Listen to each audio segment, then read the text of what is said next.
breaking news, just hot off the presses. Welcome back to Wire2Wire Sports Podcast. I am the NFL genius, Gene Walzek, and to my upper left corner, Kent State's own, Cleveland's own, College Cottrell. How you doing today, Gene? Doing good. You got a lot of energy. I love to see it. Bro, there's some days you're the hammer, and there's some days you're the nail. And today is the day that I'm the hammer. In the upper right corner, I got Scholastic Shally, Uncle Shally, Mr. William Shallcross. Good evening, gentlemen. How is everyone? I'm phenomenal. We got to talk about breaking news. Breaking news just happened. Jim Harbaugh, head coach of Michigan, is no longer with the Michigan Wolverines. Jim Harbaugh is now signed a contract to be the head coach of the Los Angeles Chargers. Jim will be taking over for Brandon Staley, developing Justin Herbert, changing the culture that's in the locker room. Jim Harbaugh is left Michigan. I need to get Shally's reaction from the guy. He's not leaving. Then he changed it to he's only leaving for the Chargers. So he slid that one in there, and here we are. So Shally, your reaction. I want you to thank him on his way out. Just give him a nice thank you. You can shine the trophy as you're doing it. Like, listen, thank you, Mr. Shally. Thank you, Mr. Harbaugh. Like, go ahead. Shally, on you. No, I mean, my gut always was I thought he might stay. The writing in the contract apparently is what held it up, and I said from the get-go, I thought there was only one team he would leave for, and I thought it would be to coach the Chargers and Justin Herbert. He's talked publicly about him before. I never really thought Atlanta was a complete leverage play. And you saw that today when he canceled the second interview. And obviously they were getting super close to getting a deal done. Part of me, is sad. Part of me is not surprised either. He wants to win a Super Bowl. He wants to try to be the guy that's won a national championship at a Super Bowl. And, I think he got close, and I think he looks at, going to the Chargers with Herbert is a great opportunity to do so. And, it's one of the few things he would have left to do. So, can't really be mad. He went back to Michigan and did what he said he was going to do. We won the national championship. So, we'll see what, program itself is in good hands. Sharon Moore is a great coach in waiting. I think that's also going to be an awesome thing for the university in general. He's going to be their first black head coach, and I don't think there's a more deserving person to do so. So, good luck to him. I will be very interesting to see what the Chargers look like next year. I think you mentioned the very important part. It's not so much about Herbert. The culture is going to change within that locker room and how they do things. I think a lot of the lackadaisical, soft things that they got away with the last couple of years under Brandon Staley is not going to happen. That team will look completely different next year. I'm not going to go out and say they're going to win 12 games or something like that. They're probably a year or so away with other holes they have to plug still. But in a year or two, that team is going to be very good, and it's going to look very different. They're getting a great football coach. He's won at every level, everywhere he's been. So, if you're a Chargers fan, you are extremely happy. Gene, we joke around about it a lot, but, we're critical of Justin Herbert. But, he has a great coach to develop under now. He's going to be held to a higher standard on that team now, and he should look better next year, because if he doesn't, then, it'll be very interesting. But, like I said, I think it's a lot to digest. We literally found out a couple minutes, like literally 2 minutes before we came on air. So, I'm sad for Michigan, but at the same time, we did do what we wanted to do. And I think the program's in very, very good hands, and we'll see what happens going forward.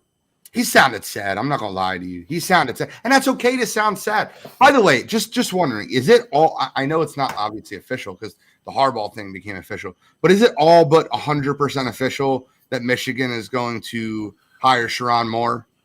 I'll say it this way. I would be I don't know who they would be able to get at this point that would make sense over Sharon Moore. And I think they risk a mass exodus if they do not give the job to Sharon Moore. I'm not saying to turn around and give him a 10-year deal.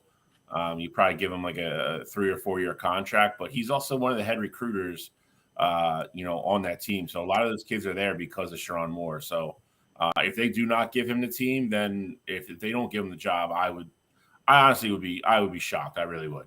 Okay. Now, I heard from Shally. Here's what I got to hear. I got to hear from Cottrell. Cottrell, are you doing victory laps? No. Like, the guy is gone. The boogeyman is out of the conference. You no longer have to deal with your arch nemesis that has been laying the smacker down on Ohio State for 3 straight years. That's true. Good. It's very true. I got to give Harbaugh's credit. Him being able to put together a 3-game win streak. It's the first time I've seen that in my entire life. Michigan beat Ohio State 3 straight times. So I got to give him all the credit in the world there. The rivalry is back, and this is probably the strongest it's been in my entire lifetime. So definitely have to give him his credit there. He went out. He came back to Michigan. Ultimate goal was to put together a national championship winning team, and that's what he did. But, Gene, pump the brakes a little bit there. Let's not forget Jim Harbaugh. I know these past 3 years, everyone's high on their high horse over at Michigan. Let's not forget Jim Harbaugh still has a losing record against Ohio State. He's going to take that with him. He's going to take that with him to the NFL. Hold on. I got to stop you there. That's fine. Jordan had a losing record against the Detroit Pistons until he finally overcame them. And that's my comparison to what Harbaugh was versus Ohio State. The bad boys beat him up in the 80s. When he finally got his quarterback, his Pippen, when he finally got his Pippen in there, guess what happened? They beat him, and they beat him down. And they dismantled the team. You're right. You're right. And, I do love that comparison. But don't forget, the Bulls weren't the same championship winning Bulls once Michael Jordan retired. In this case, Michigan was not going to be that same Michigan team once J.J. McCarthy went on to the NFL, and once those, the COVID seniors and all those kids that returned from the past couple years that wanted to not only just make it to the college football playoff, but win a national championship. A lot of those kids are going to the NFL as well. So, but see, you had it. Cottrell, you had it. You should have said when Jordan went to the NFL or when Jordan went to the NBA, because what you just don't talk about when the seniors retire. Don't talk about the COVID kids. It's Jim Harbaugh. The boogeyman is out of the conference, and Ohio State can sleep tonight. That's not. I'm not saying that's why they had this crazy advantage, things like that. I'm just saying we already knew with Jim or without Jim, Michigan was taking a step back next year. And, we all pretty much thought that. Shally even said, we talked about it on Coast to Coast. And, with Harbaugh coming back, just knowing that JJ was going to the NFL, we still expected Michigan to take a step back. We knew that they would still be talented there. So that's not to take like anything necessarily away from them. I'm just saying we already knew this wasn't going to be the same Michigan team. I just think instead of taking one step back, how I originally thought, I think it's going to be 2 steps back. I think you're going to see. We already knew, though, bro. I think Harbaugh did it the smart way, man. I think a lot of things were coming down the pipeline. I think that he's obviously losing a couple guys, but it's the smart thing. The guy wants to go to the NFL and coach a winner. He has an opportunity to coach a franchise quarterback. That's what you need. They have a lot of salary cap issues. However, I think that Harbaugh is the type of guy that can take a 5th rounder, take a 6th rounder, make that into a culture guy, create a culture in that locker room. And now, Cottrell, here's the beauty part. You don't have to root against him anymore. You can act because he's a Herbert guy. You can root for him. You could be happy for him now. I won't necessarily say I'll be happy for the guy. You don't just erase the rivalry. Like, that's just not what happens in the game. But I will say just one other thing here. Shally, you mentioned that I kind of want to hear from you on this. You mentioned that Sharon Moore is their key recruiter. And, I'll give him credit because a lot of those guys, like I'm sure Donovan Edwards, big reason why he went to Michigan was because of Sharon Moore. JJ, same thing. But without Harbaugh being that name there, Michigan already was like somewhere in that 15 to 20 range in terms of recruiting classes consistently. Without Jim there, do you think they take a dip there, or do you think it's probably going to still stay consistently around that marker? No, I mean, the last two classes they've had, they were like 12th and 14th, but you forget the three classes before that were all in the top 10, and that's a lot of the kids that just left.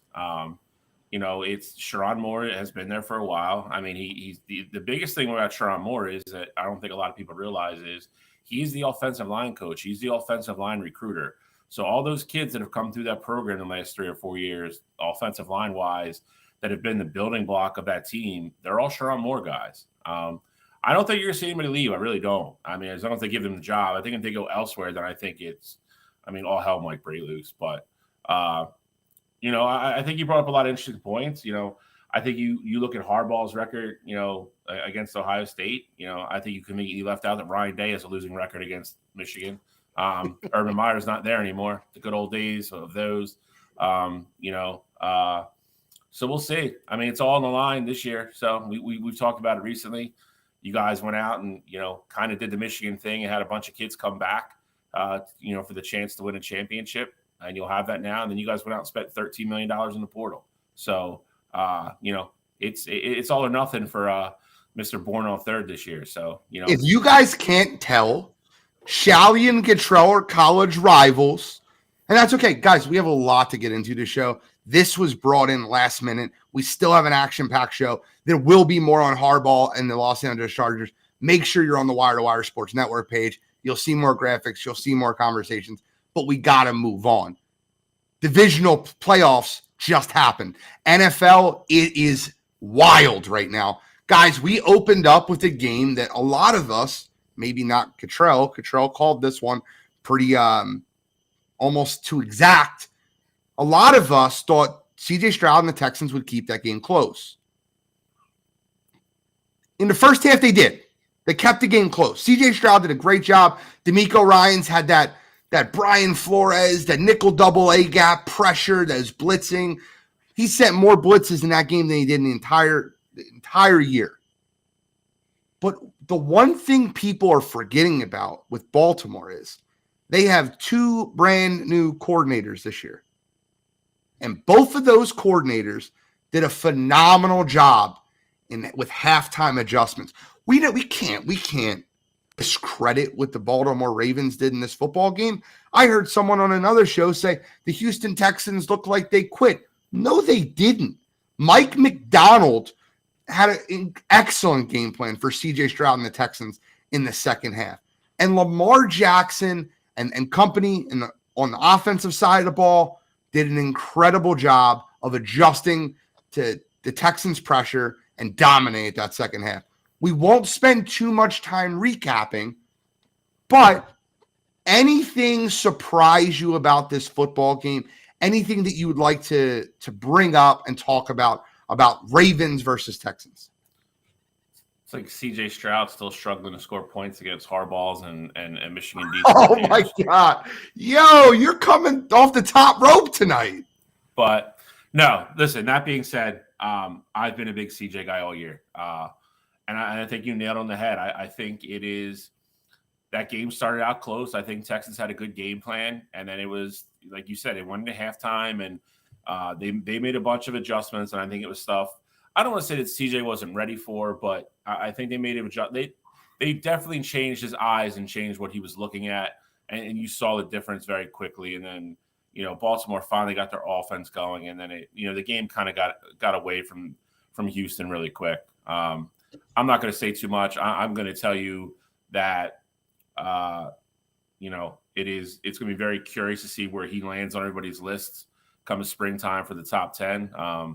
But he is, I think he's shut a lot of people up, and he's done it on the field. He's done it the right way. He's been humble about it. He just goes out and plays the game the right way. I think if Houston can get a couple more weapons around him, definitely get him a sustained running game and probably another wide receiver to go with Nico and Tank. I think they're the best team in that division. So say it. I think they are. Well, you're talking about the Houston Texans, and I think that the Houston Texans could be the best team in that division.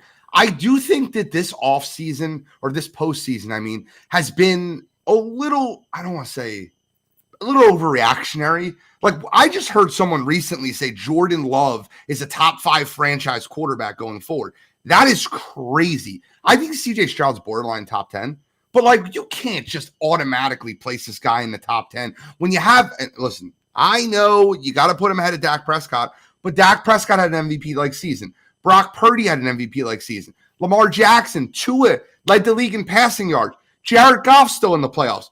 I know we're going to overreact to what he does, especially if he wins a road game versus San Fran. You have Mahomes, Rodgers, Jalen Hurts, Joe Burrow, Josh Allen. There's so many guys in that near that top 10 part. I think that CJ Stroud's going to be close to that 10. He could be 10. He could be 9. I could hear the argument. But, like, let's pump the brakes. This guy's rookie year, he had a great rookie year. Historic rookie year. Might be the best rookie year from a quarterback of all time. He had the best rookie year of a quarterback of all time. And that's great. But we can't just anoint him. There is a sophomore slump. They will have a tougher schedule next year. He looked good. I will put him right around my 9 through 11 range. And Jordan Love's not cracking my top 10. You guys are nuts. I cannot believe people are talking about this kid being a top 5 franchise quarterback. Well, I didn't say anything about Jordan Love. Jordan Love will for sure not be in my top 10. But, I mean, the reality of it is I'm with you, Bill. I do think the Texans are the best team in that division. And I think C.J. Stroud's the best quarterback in that division. I think he showed out. He showed out this offseason. I think the biggest adjustment, though, I do want to give credit to Todd Monken, because in that game specifically, in that first half, the Texans had 5 quarterback hurries, and they sacked Lamar Jackson 3 different times in that first half. And that's the same amount of times that they ended the game with. So they started in that first half, 5 QB hurries, 3 sacks. They ended the game with 5 quarterback hurries and 3 sacks. So clearly, Monken made an adjustment with the offensive line and that protection to make sure they kept Lamar Jackson upright. And that was the difference. You know, DeMeco Ryans, he was sending a lot of different pressures at Lamar, and every time they blitzed, it either got home or they got him off of his spot and made him very uncomfortable. So I got to give, Todd a lot of credit there for making that adjustment. Old Georgia guy. What was that? Old Georgia guy. Yeah, after he got fired from the NFL. Listen, Todd Monken did a great job making adjustments. I want to move on to the Sunday night game, or Saturday night game. I call this the Denny Green game. This was the Denny Green game. We knew who they were. They were who we thought they were, and we let them off the hook. The Green Bay Packers had the beast from the NFC on the ropes. The 49ers were reeling. They took a haymaker, a left hook. They were almost down for the count. And Jordan Love's last 4 possessions, interception, punt, interception, downs. Can't happen. Can't happen. And when you look at what happened in that Green Bay game, missed field goal, not downs. So I apologize. But when you look at what happened in that game, Green Bay really came out, hit him in the mouth. Brock Purdy lost Deebo Samuel early in that game. Looked very pedestrian for 3 quarters. Pedestrian. But for whatever Jordan Love did great, those first 3 quarters, it was like the Monstars came down, put their hand on the basketball, and stole the talent from Jordan Love and handed it back to Brock Purdy. Because that 4th quarter, it was Purdy time. It looked pretty good. Go ahead, Control. I know you're ready. I know you're ready to take shots. No. I'm not going to take any shots. I was going to say, I had the Packers covering in this game. 2 for 2. I thought the Packers were going to be able to keep in this game.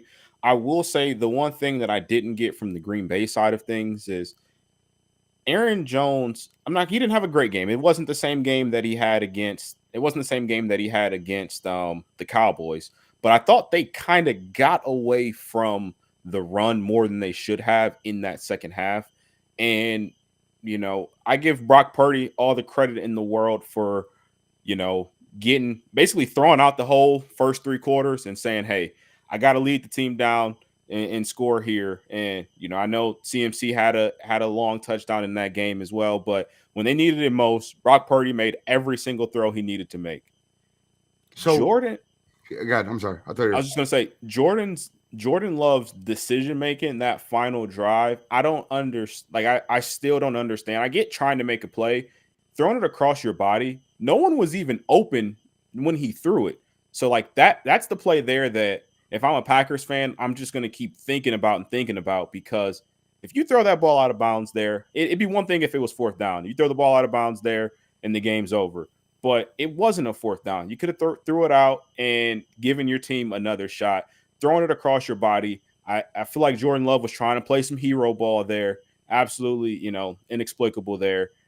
But that's just where I'm at. You mentioned the thing about Aaron Jones, and I want to tell you why I think Green Bay got away from the run. He had 18 carries for 108 yards, and on the surface, that looks like it's really good until you break down the fact that one was a 53-yard run. They had 17 carries for 55 yards. They got away from the run because they were running the ball 3.1 yards per carry outside the one that he broke. I get what you're saying, but they were not running for success, and they were putting Jordan Love behind the sticks multiple times. When I watched that game and I broke that game down, I seen a lot of 2nd and 9s, 3rd and 8s in that third quarter and that fourth quarter when Green Bay started to slow down a little bit. Look at that fourth quarter. I think, and listen, I'll blame the kicker in this game more than I blame the kicker in the Buffalo Bills game. I will, because if he makes that kick, I really believe that Green Bay wins this football game. I think that was the difference in the football game. I think instead of Love going down to tie the game, they know they have a tie game at the point, and he's going down with the opportunity to win the game. They just need to get in field goal range. They don't need to get in field goal range and then win again in overtime. I also think Jordan Love made some really bad decisions in that fourth quarter. Now, Packers fans, it's not all doom and gloom. You stood there on the road with the NFC's best and gave them shot for shot, and Jordan Love for 7 quarters of this postseason looked like an elite franchise quarterback.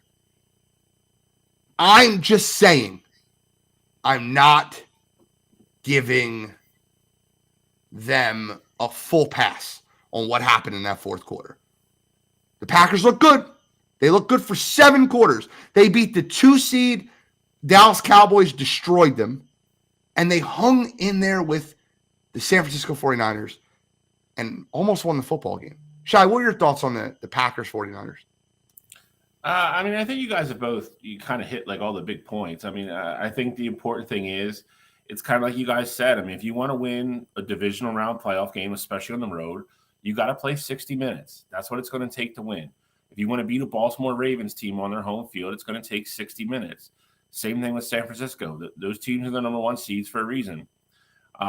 If you're a Green Bay fan, I think you have to be optimistic. I think you've seen enough now to be hopeful and, not say that Jordan Love is a, top 5 franchise pillar type QB.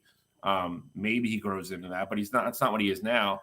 But to give him his due and give him his credit, I think you've seen enough growth to think that he is at least your next year or two, your starting quarterback and somebody you can at least build around, and hopefully bring in young talent and continue to build that team and not really have to worry about the quarterback position. They played great, man. They gave San Francisco everything they wanted, but like you said, you have to be able to finish the job. San Francisco is not a team that's just going to roll over and give you the game. And like you said, they gave them too many opportunities in the fourth quarter, and then they put 2 drives together, and Shanahan and Purdy and all those guys figured it out, and they went down and scored and won the game. The missed field goal is unfortunate. But that's, again, it's part of the game. Yep, I agree. It is, and that's why you look at guys like Justin Tucker and people like that. Like, you put that guy on the field, and you don't say, I put him out there and pray. You put Justin Tucker out there, you're like, we're gonna win the game in 3 seconds. That's the difference. It's you got to play all 3 phases. You got to play 60 minutes. You got to play all 3 phases. I've said it a million times this year. Little things lead to big things. And Green Bay started doing the little things wrong. And before you know it, you turn around, they're behind on the scoreboard, and they're done for the year. But if you're a Green Bay Packer fan, I think especially for the way the season started as well, I think you have to be ecstatic that they got in, actually won a game, made a run, gave San Fran a hell of a game for 50 out of 60 minutes. And you have to be optimistic going into next year and hope they do well in the draft and hit free agency well, and that team continues to improve. I will say my biggest takeaway from this Packers team, how in the hell did Aaron Rodgers not get them in the playoffs last year? No, it's not the exact same team, but that's been my biggest takeaway from this entire Packer Not experience. enough talent, Cottrell. Not enough talent there. Not enough talent. Look, I was on that wave, but now seeing what Jordan Love did, hanging 48 on that Cowboys defense. Granted, I know we talked about him last week and what they did wrong, but Jordan Love looked like a man possessed these playoffs, and I know what Aaron can do. I saw him win 2 straight MVPs, and they didn't even make it to the dance. So it's got me questioning some things. That's all. Well, let's get into Sunday. We don't have to spend too much time recapping this, except for the bonehead mistake at the end of the game, in my opinion. But the Tampa Bay Buccaneers hung with the Detroit Lions, and I think that was a fun game to watch. It was interesting. It was tied at the half. The Tampa Bay Buccaneers were in this ball game. In the second half, you got to give Dan Campbell, Jared Goff, and even the defense all the credit in the world. They did what they needed to do. They made the stops when they needed to make them. And give Detroit their credit. They run the ball with anybody. But they threw the ball over the yard too, man. Jared Goff, 10 points in the first half, 21 in the second. The guy looked like he was ready to rock and roll. Detroit holds on, wins the game 31-23. Now, neither one of you guys said you're using it, so I'll at least mention it. What was Todd Bowles thinking at the end of that football game? Not one clue. I don't know how that gets. And it's not even, I do put it on Todd Bowles, but I put it on everybody. You got people in the booth. Like, how did no one on the headset catch that? I think what happened anybody was at any point could have called timeout. I think what happened in this game, and I mean this, is I think that Dan Campbell and Todd Bowles had like a little head nod, white flag salute before the Lions started kneeling the ball. I believe that because the Lions kneeled the ball with like 17 seconds left on the play clock when they didn't need to do that. They did it like 39 seconds left in the game, 38 seconds left in the game. They didn't have to. They could have ran that down to about 22 seconds, and they didn't. And the first kneel down, they snapped the ball with like 5 seconds left on the play clock. They wasted 22 seconds, no doubt about it. Do you think that Dan Campbell and Todd Bowles just like, yep, white flag, head nod, just kneel it out, we're good? Because it was kind of strange the way Detroit handled it too. It made you think. That's all. I don't understand how it just made you think. Like Todd Bowles afterwards, like, well, the game was over. They were in field goal range. As if we didn't watch 2 kickers miss 40-yard field goals for their teams to lose in the playoffs. They call a timeout with 38 seconds left. Guy misses a field goal. You got 38 seconds. And it's not like it's one of those gimmies either. That would have been like a 53. 46. And if he misses, you're getting the ball on almost the 40. So you're almost at midfield. Cottrell's right, actually. It was before the kneel downs. I looked at the time. The kneel downs actually moved them back. Sorry. Bowles doubled down on it again today, and he said the game was over. He got asked by another reporter, like, why didn't you try or at least press the issue? And he's like, the game was over. If you're Dan Campbell and you're going to sit there and Todd Bowles is going to let it happen, that's what you do. No, but you don't snap the ball with 17 seconds left. I don't give a damn what the agreement is. I'm not even risking it because all it takes. It doesn't have to be Todd. Like they could have that agreement, head nod, whatever. But if a player sees it and he's like, "Oh, timeout," then Dan's looking across the island like, "Hey, what the hell?" And then Todd's not going to blast this player for trying to win the football game afterwards. So you just be stuck between a rock and a hard place there. That was very odd. But Detroit's moving on. I want to get into the Sunday night football game because that was the game of the night. That was the game of the weekend. It was an incredible football game. Kansas City versus Buffalo. The first half of that football game, Buffalo looked like they were going to win the game. They looked dominant, but the score was like within reach. It was 13-10. Second half of the football game, Buffalo stopped being able to run the ball in between the tackles. And when they stopped being able to run the ball in between the tackles, they got caught up in a couple situations. I am not going to allow you to blame Tyler Bass for this loss. Tyler Bass needs to make that kick, no doubt about it. I got news for you. He makes the kick, they still lose the football game. You're going to give the greatest quarterback in the world a minute 55 to get in field goal range to win the game. He's shown you he only needs 13 seconds. I don't believe it. I don't stand for it. Yes, if they kick the field goal to tie the football game, the Buffalo Bills would have a better chance of winning that game. Let's talk about what it gave Buffalo a better chance to win the game. I don't know. Your prima donna wide receiver who's always popping off at the mouth in the media talking about Josh Allen this or this guy that and this person this, standing on the field looking at Kansas City celebrate, dropped the 55-yard pass that was directly in his hands. Or your overpaid quarterback who had a wide open touchdown pass and he threw it 7 yards short. Oh, and by the way, on that same touchdown pass in which he missed the receiver who had 4 yards of separation, which is an eternity in the NFL, he also had Stephon Diggs wide open on a crosser route for the first down. All that stuff led up to the 41-yard missed field goal in a ridiculous weather condition where you can obviously see the wind moving the football. I'm not saying Tyler Bass shouldn't have known what the wind would have been or if he would have made the kick, but stop sending this man death threats. You guys are idiots if you think Tyler Bass was the reason you lost that football game. I love Bills Mafia. I give them all the credit in the world. Last week I was spouting their praises. Stop it with the Tyler Bass slander. It's not okay. Great football game, but I'm telling you right now, you remember when Pedro Martinez wore the Who's Your Daddy shirt to the Yankees? Where like the Yankees are my daddy because he couldn't beat the Yankees? I think Sean McDermott needs to wear that shirt for Andy Reid in the playoffs. I'm really shocked that once again, I mean, Buffalo just seems content to just run it back again. I mean, I don't know how many chances, and obviously I like Sean McDermott. I'm a Sean McDermott guy. He started here. You know, I just don't know how many chances you're going to give him to get over the hump with that roster. I would be shocked if Diggs is on that team next year. I really would. He's $29 million cap hit. He's got $29 million dead cap. I guarantee you, if a team is saying that they want a receiver like Diggs, they would be more than willing to eat at least half of it. And if Buffalo gets a team that says they'll eat half, I think you have to let them go and just eat the 15 mil and call it a day.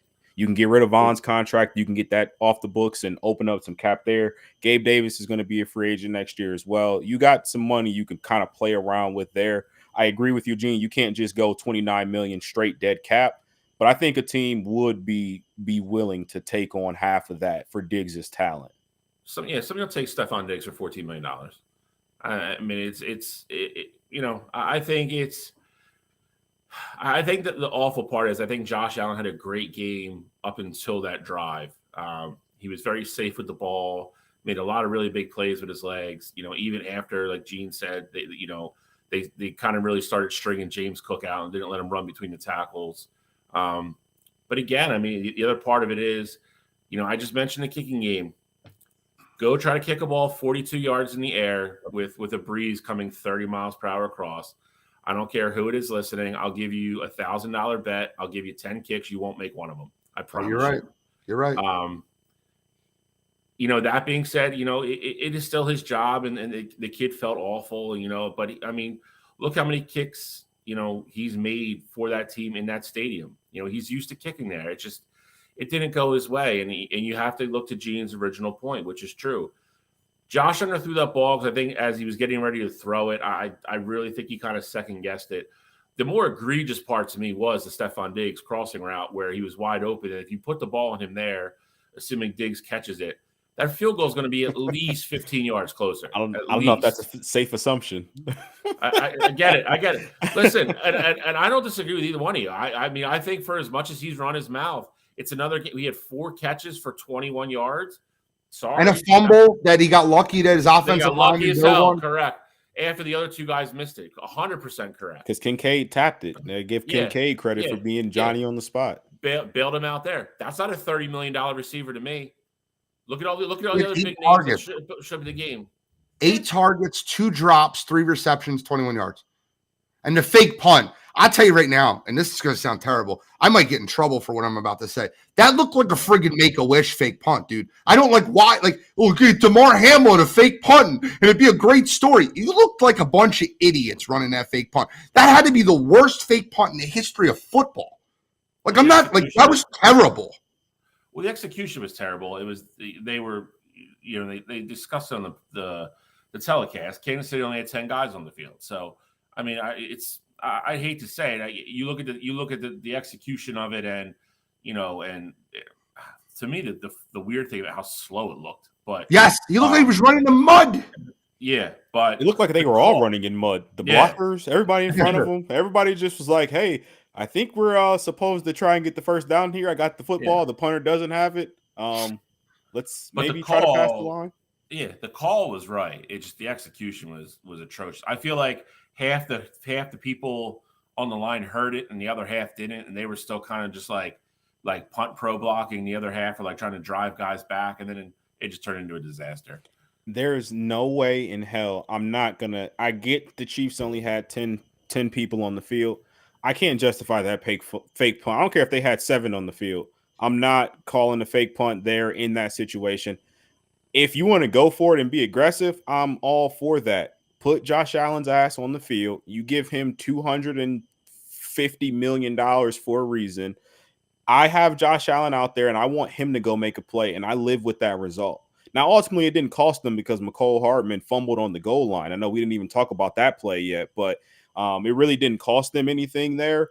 But I just don't understand the logic with that. He got bailed out from Boner of the Year, too. He got first and goal. Hold the damn ball. That game's over. That game is over. I don't know what you're reaching for the end zone for. It's not fourth down. I agree with you.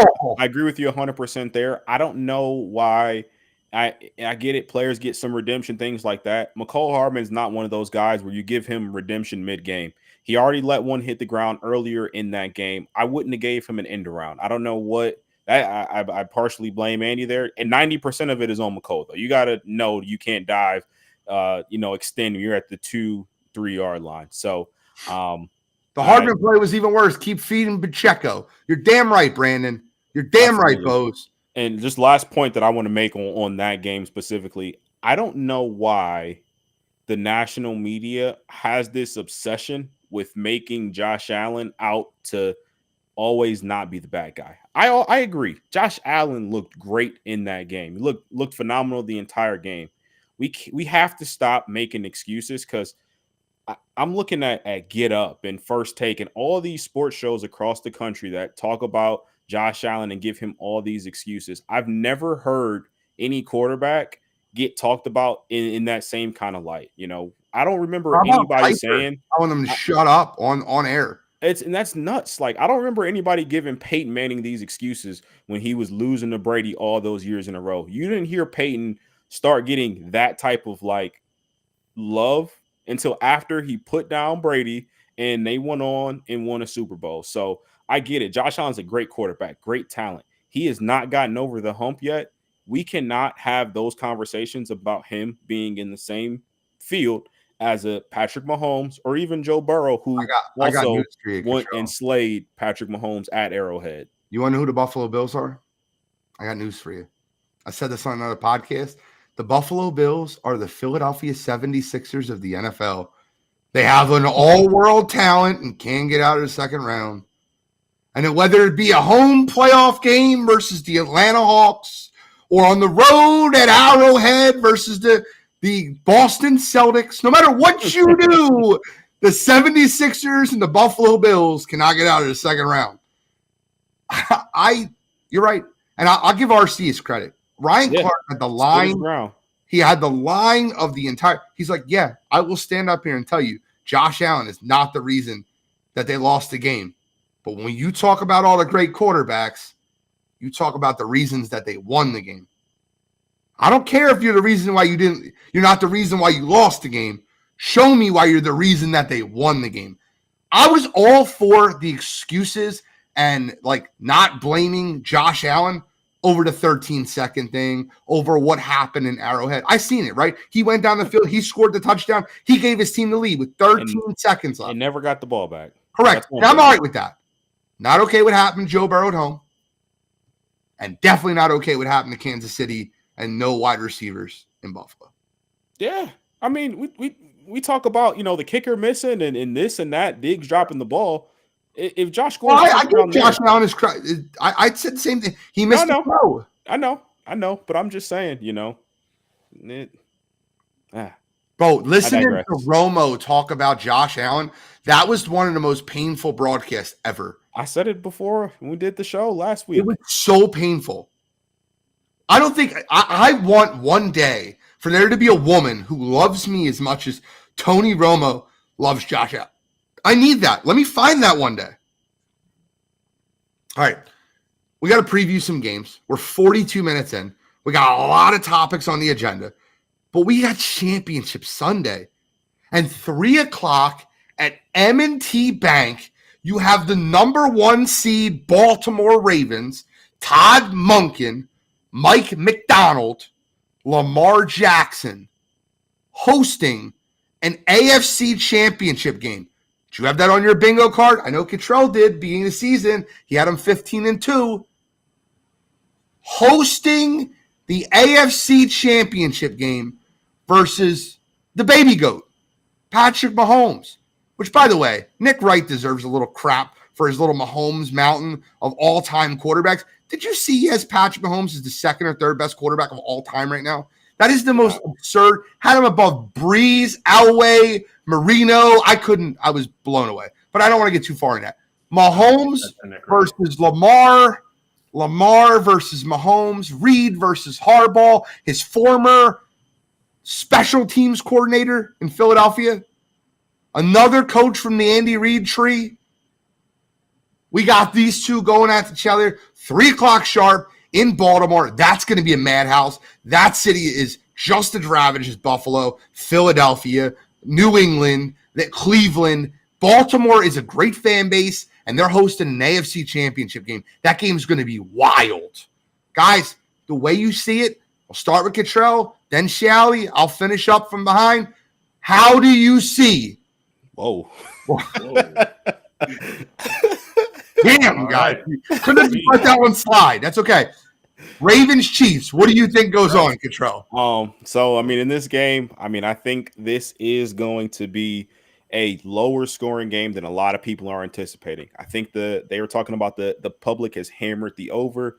As soon as I saw this matchup, I didn't think that this would be a game that it was, crazy explosive fireworks. I think you're going to have some explosive plays, but I definitely think that these defenses are going to come to play. You saw what Kansas City's defense looked like in the second half against that Bills rushing attack. And I do think, after they weather that storm, I think Baltimore comes out hot.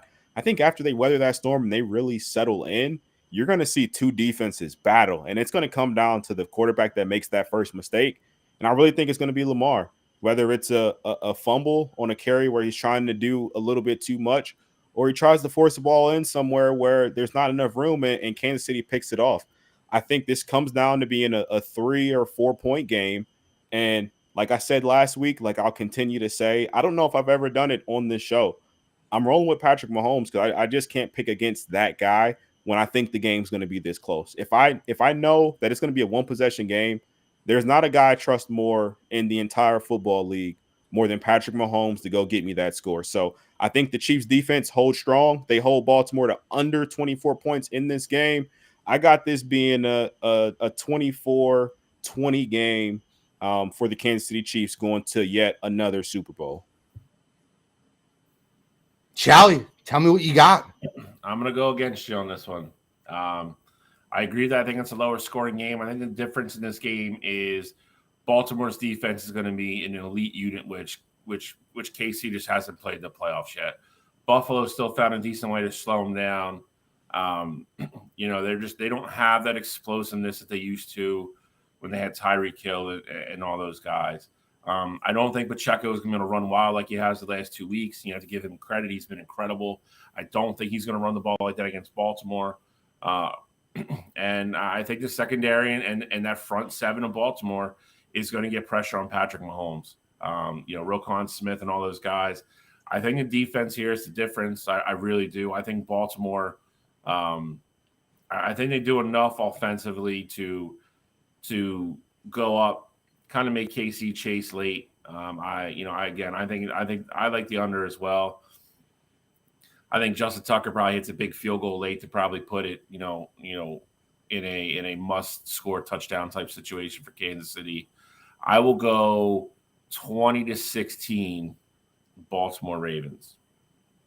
Okay. I guess it's a sweep for us thinking that it's going to be a lower scoring game because I agree with you two. I think that this game's defenses are going to take over. But here's where I see the difference. I do not believe that Kansas City Chiefs offense will be able to move the ball versus that Baltimore defense. With those linebackers, I think they really give Travis Kelce a hard time in the middle of the field. And like Roquan Smith and Patrick Queen are just different. And I think if you're the Baltimore Ravens, you really got to find a way to slow down Rashee Rice and not allow the run game to get off with Isaiah Pacheco. I think Baltimore wins this game, and I don't think the game's that close. You guys might think I'm crazy. I think Baltimore wins this game 24-11. I think it's a very ugly game. I think Baltimore might pull away late. I think it might be maybe like 14-3 at the halftime. I think Baltimore dominates this game defensively. I think they force Kansas City to turn the football over. I don't think it's that enjoyable of a game to watch as we've been accustomed to. I think Baltimore gets sloppy, gets dirty, and absolutely dominates them on the defensive side of the ball. I love Baltimore in this spot, guys. I think Baltimore's going to the Super Bowl, and I think they're going to the Super Bowl on the back of that defense. Roquan, Patrick Queen, Howie Roseman, pay attention. Linebackers matter. Next game, 6:30 on the Bay Area.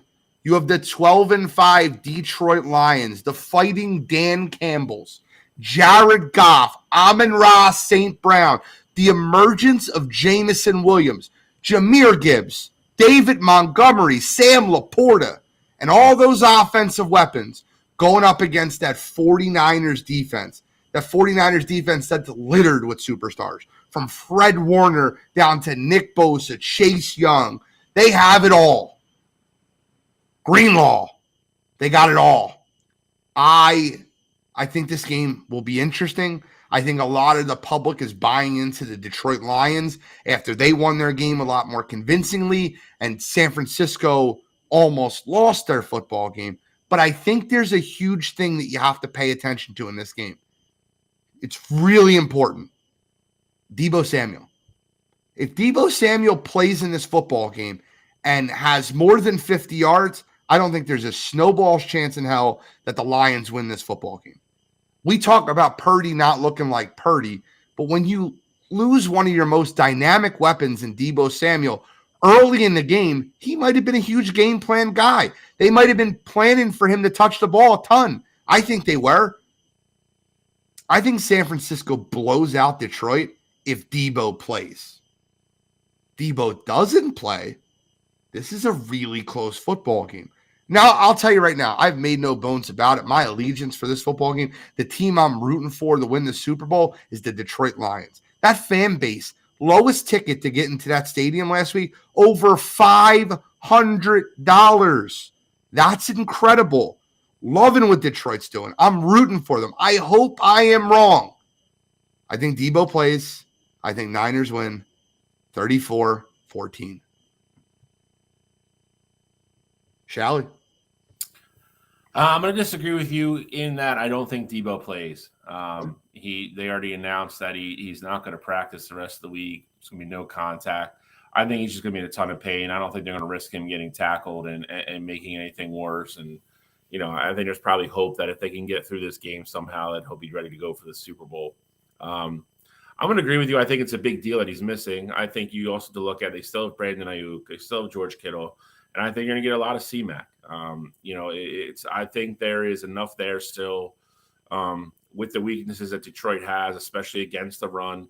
I think if you can get C-Mac going early and really take a lot of pressure off Brock Purdy's shoulders, let him settle in, make those medium throws to Kittle and Ayuk and maybe take a shot, every now and then with Ayuk down the field to keep Detroit honest. I I think couple that with San Francisco's defense. I still think San Francisco wins a game. I agree with you. I think it's a closer game than it would be without Debo, obviously. But I'll be pulling for Detroit. Just like Gene, I want Detroit to win. I think it's a great story. I think if you look at Dan Campbell, and I don't know really what the right word is yet to kind of really give Jared Goff for what he's done with his career and how professional he was about a lot of things when he didn't have to be. And to go to Detroit, turn the team around and make them contenders now. I think it's a great story. I mean, if Detroit Lions win the Super Bowl somehow, I mean, it's going to be one of the greatest stories in the history of the NFL. That being said, I just think at San Fran, I think they kind of got their wake up call last week with the near miss with Green Bay. I think they'll be a lot sharper this week. I'll go San Fran 31, Detroit 21. Real quick before you go, Cottrell, I do want to say this while we have 16 listening live, we have a new number listening outside, and I can see in the chat there's plenty of you guys on YouTube. Appreciate you guys. Wire2Wire will be running their block pool again this year. We will be selling blocks over the next 3 weeks for the Super Bowl. Well, 2.5 at this point. But we will be selling blocks, $20 a block. And like I said last year, we're not taking much of an intake, right? We're taking a little overhead to cover the restream, the lip sync, a lot of the stuff that keeps us on air. It will be a little bit of a donation, but it will be $1,500 prize pot out of a $20 per block.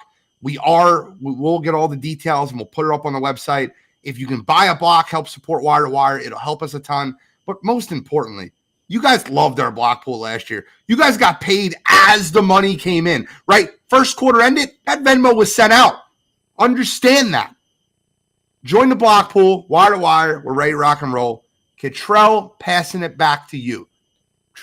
All right, so I think the most important thing here is, you guys both touched on a little bit, and it's going to be Deebo Samuel. I think he is the biggest X factor in this game.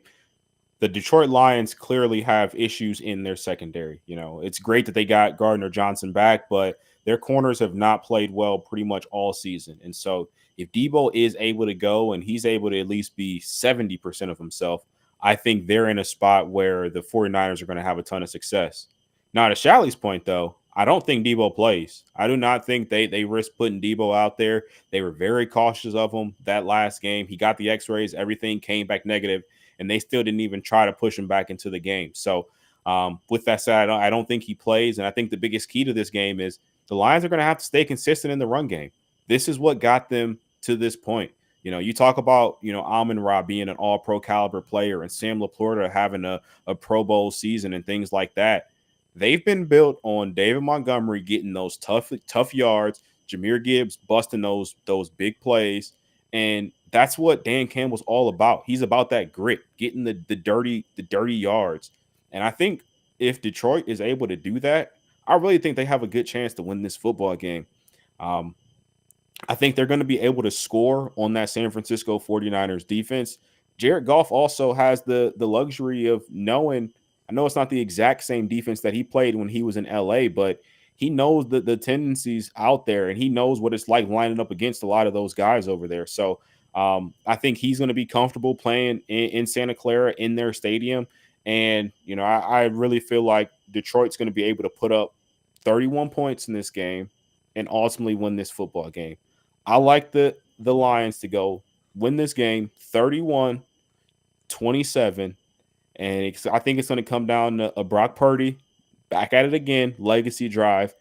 And I think he's just going to come up a little bit short. I don't necessarily know if he throws an interception on that last drive or if it's just turnover on downs, but I don't think Brock Purdy gets it done on the last drive to pull ahead of the Lions. Listen, I would love nothing more. I got to give this comment a little love. This was really good, Brandon. Love it. Now, why he stands tough. Notice his man did not have his hands up. Detroit 8 Mile, Lions by 100. I know that's a joke, but we're going to have some fun conference. You might be talking about Deebo. Exactly. Bro, I'm so sick of Deebo Samuel running his mouth. I wish Chauncey Gardner-Johnson wouldn't engage with him, but that's who Chauncey Gardner-Johnson is. He always will be that guy. I've never seen a guy that's so good at trolling and talking shit as Chauncey Gardner-Johnson is. So I hope that Debo plays for the sake of I think that Chauncey can get Debo to throw a punch at him. I really believe it. I'm sorry, Brandon. I'm sorry. I didn't mean it. Legacy Drive. I like it. We will talk about football again next week, guys. We'll talk about the recap of these games, and then we'll have our Super Bowl preview show 2 weeks from now, which is always fun. I can't wait to get into both of those things, but we got a lot of topics, guys. A lot of topics tonight. This one should be rather quick. Terrible UFC paper card. There's a lot of times when you look at a UFC pay-per-view card, and you're like, this card's going to be terrible. And then it turns out to be like one of the best cards because there's like knockouts all over, and it's like this guy fought this guy, and it looked great. This was one of those times where we looked at the card and we're like, this probably should be a fight night. And then we watched the card and we're like, this should have been a fight night. This was a terrible card. I guess the only thing that's worth having a conversation about would be the Duplessis finish. Did you have Duplessis winning that fight over Strickland? I had it 3-2 Duplessis. I don't know why Dana White even said what he said. I know he's very open and active about like giving his opinion on the scorecard, and he has his own favorites. But in a fight where the majority of the public scored the fight for Duplessis, why did Dana White even have to go out and say anything? I actually disagree with you. I don't think the majority. I think a lot of people had Strickland winning that fight, and that's why he said it.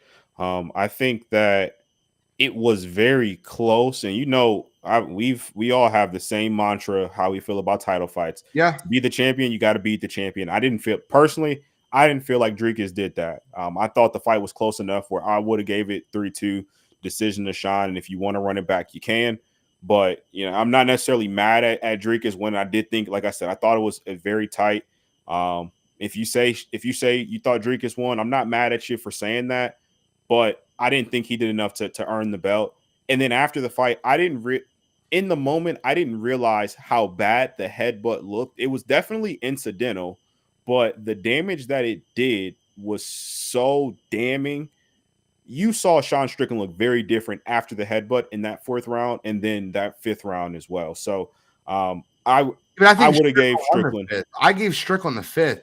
I gave Strickland the 1st and the 5th, and I gave Duplessis all 3 of the middle rounds. I gave him 2, 3, and 4. 2 is the easiest round to score. I gave Strickland the 3rd. So I gave him 1, 3, and 5. But I thought the 5th was probably what swung that fight. Well, just looking at the official scorecards, the judge that gave the fight to Strickland gave him 1, 3, and 5, just like you. But all 3 judges scored the fight for Strickland in the 5th round. The round in contest was the 3rd. That just going by the scorecards. Yeah. Charlie, how was the card? Did you enjoy it? Were you eating your popcorn and enjoying a great UFC card? No popcorn. No popcorn. No popcorn. Didn't watch it live. Watched it the next day. So I'm actually pretty much firmly in the same boat as Cottrell on this. Not mad that Duplessis won. If they would have gave it to Sean, I wouldn't have been mad at that either. I don't think it was a definitive, win on either side. And kind of like he already said, we are all 3 of us are big. Like if you're the champ, you got to lose. Like you got to be beaten. I don't think you can definitely say that Duplessis did that. I think it really, really boils down to how you judge between the difference between significant strikes and damage versus takedowns and ground control. We've had that discussion so many times because it's come up in so many different fights. And 2 judges went with Duplessis, and the other one went with Sean. So, yeah, I mean, that's about where I'm at. Like, kind of like Cottrell said, I'm not mad no matter what side of it you're on. If Sean would have won and they were like, hey, we'll run it back again, I'm cool with that. I think it's better for the division. Obviously, that the Duplessis probably, won the fight. And Izzy is apparently coming out of his self-imposed 5-year break now out of nowhere to fight him. So it'll be It'll be interesting. It sets up good matchups. I don't think Sean's gonna. I'll say this, man. I mean, the guy says a lot of crazy, inappropriate, out of pocket things, but I think he's a little bit better fighter than a lot of people gave him credit for. I'll say that. I mean, I think I think the shock win over Izzy. I think people expected him just to lose and kind of go away, and he didn't do that. So I'll give him a little bit of a credit, and I do think the headbutt factored into the fight, like Cottrell said. I mean, I think he was a little fourth round, definitely. I think you could see the effects. Fifth round, he looked better, but I think those two will meet again somewhere down the road. So I think we'll have another chapter of this. I don't want to give it away because it is my "you got to be kidding me," but I definitely have a comment on "you got to be kidding me," and it revolves around the UFC. So I won't give it away, but tune in to the end of the show because I'm going to go scorched earth on somebody in the UFC for something that happened during this post fight or during this fight.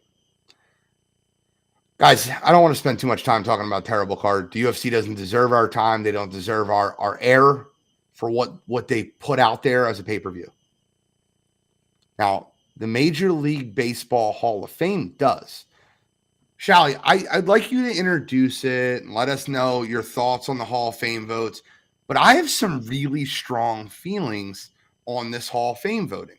And I think the part that, and I'm hoping you as a Phillies fan, I'm hoping you as a Phillies fan could throw your bias to the side because there's somebody that's just getting not enough votes. And it drove me up a wall. Before we talk about the three, and it's great, you got it up there, the three that got in. When I ask you who the best defensive center fielder of all time is, or top three, I don't think there's a person that really watches baseball and understands baseball that wouldn't have Andruw Jones in their top three of defensive outfielders of all time. And I think what ends up happening with Andruw Jones is they look at the end of his career. He came into Major League Baseball so young, and they look at his career when he was with the Yankees and the Dodgers, and they take that lasting image that happened of him, and they abuse it because that's not what this is about, right? He was a good enough hitter to get in. Statistically, his hitting's not Hall of Fame level, but Ozzie Smith's in the Hall of Fame, and the reason he's in the Hall of Fame is because he was the Wizard of Oz. Well, the Wizard of Oz of center field was Andruw Jones. And if you just didn't pay attention, I remember how many catches this guy made off the wall and ridiculous catches. He was locked down as they come. He'd steal games away from you. So I kind of wanted to give the Atlanta Brave, and I'm not a Braves fan, not a supporter, but I got to give the guy a little love because he should be in the Hall of Fame. But Shally, introduce us, and if you think I'm wrong, it's okay. I'll accept it. No, I mean I don't think you're wrong. I think he's in that group that is still gaining steam, and I'm of the opinion he eventually gets in. We've talked about this before since we started doing the show. There is a rhyme and a rhythm to this, and there is the whole. Mariano Rivera was the first guy to ever get in with getting a vote from every voter. Adrian Beltre was almost, unanimous. He was 96 something or 95 something. 95.1. 95.1. He was like the fourth or fifth highest ever. Yep. I think, I'll be honest, this year was weird. Beltre was the shoe-in. Okay. Beltre was he was the easy one. He was going to be the first ballot guy. Maurer, we didn't know. Helton, I think certain people look at Helton differently than I do. If you ended up telling me that Todd Helton wasn't necessarily a Hall of Fame player, I wouldn't be mad at you. I think he gets a lot of bonus points for playing his whole career with Colorado. But I also think you take into factor, it's just been proven over and over about how much the stats are inflated in that stadium. I think he's a great player. Like I said, I'm not mad that he got in, but I wouldn't have been mad if he didn't get in. Joe Mauer gets in. He's probably the best pure hitting catcher ever. Yeah. And catching is I don't want to say it's a weak spot, but it's the standards to get in as a catcher are a little bit lower than other positions, just because back in the day, the catcher was not a position that was really valued by a lot of teams. They needed a guy back there that could catch the ball, and was good defensively. They didn't care if he hit 200. Joe Mauer is a great player. Cut short a little bit because with the concussion stuff that he suffered, and when his last couple of years of catching is why he went to be the first baseman in the last couple of years of his career. I have no problem with that one. At the end of the day, like I said, I think all three are deserving. I think Helton's a little bit more on the fence than I think he was kind of portrayed as, in my opinion, being an older school guy. The next group is very interesting. I was shocked Billy Wagner did not get in. One vote away. Yeah, so I think I think if you look at next year's class, Ichiro is the only first ballot guy, in my opinion. I think Ichiro might be 100 vote or 100% guy. He should be. He should be. I feel like there's going to be someone out there, some scumbag out there that won't give him. Will be. There probably will be. You're probably right. But Ichiro is a no doubter. After that, I think it's very interesting. I think Wagner gets in. And then that next group, you have to see kind of where they get their jumps. You mentioned the Phillies. Chase was down around, I think, almost 40%. Jimmy's right around 30. Those guys should gain a lot of steam next year. If you're a Phillies fan, I think it's weird. I'll say this, and I get flack for it all the time, but Jimmy Rollins is the better baseball player. Just a fact, and it's just the way it is. I think if Utley gets in over Jimmy Rollins, I think that's criminal.